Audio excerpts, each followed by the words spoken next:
Mayong hapon mga kapuso. Sa nagapangunang balita, bangod sang agaway sang pwesto, kinagamo nagluntad sa tunga sa mga bulantero sa guwasang Iloilo Central Market. Duha ang gin-aresto. Ini ang gintutukan ni Kim Salinas.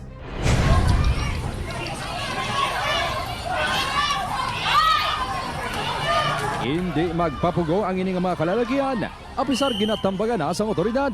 Apisar daw makakas ng bayo, ginsurong sa gihapon sa lalaki nga naka-blue, ang lalaki nga naka-itom.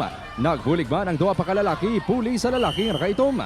Ang video, ang kuha sa guwasang Iloilo Central Market, pasado las 4 kahapon sa hapon, antes ang lunesan nga market day sa merkado.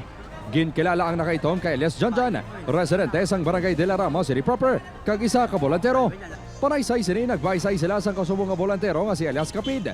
Initungod, ginpapwesto niya ang iaupod nga bolantero sa pwesto na Capid.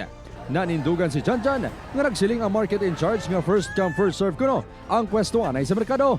Una-una kung sino makauna, alabot alas 3 ng hapon, hasta alas 4, hasta alas 6.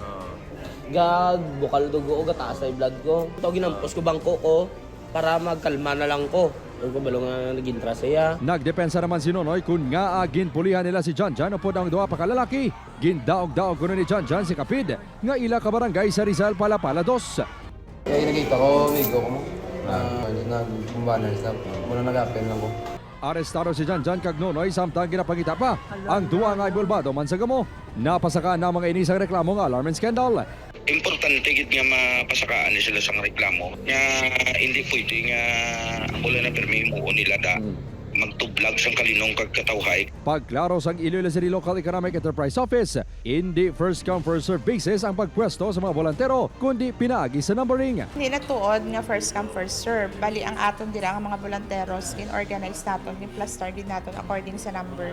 So kung may numbering na sila, kada kadto nila sa market, amo the same place magyapon. Nagpaandaman ang opisina nga hindi pagpahanugutan nga makabaligya ang mga nagasalot lang nga bolantero kag wala nagagi sa husto nga proseso. Upod kay Cirilo Renduque, Kim Salinas, 1 Western Visayas.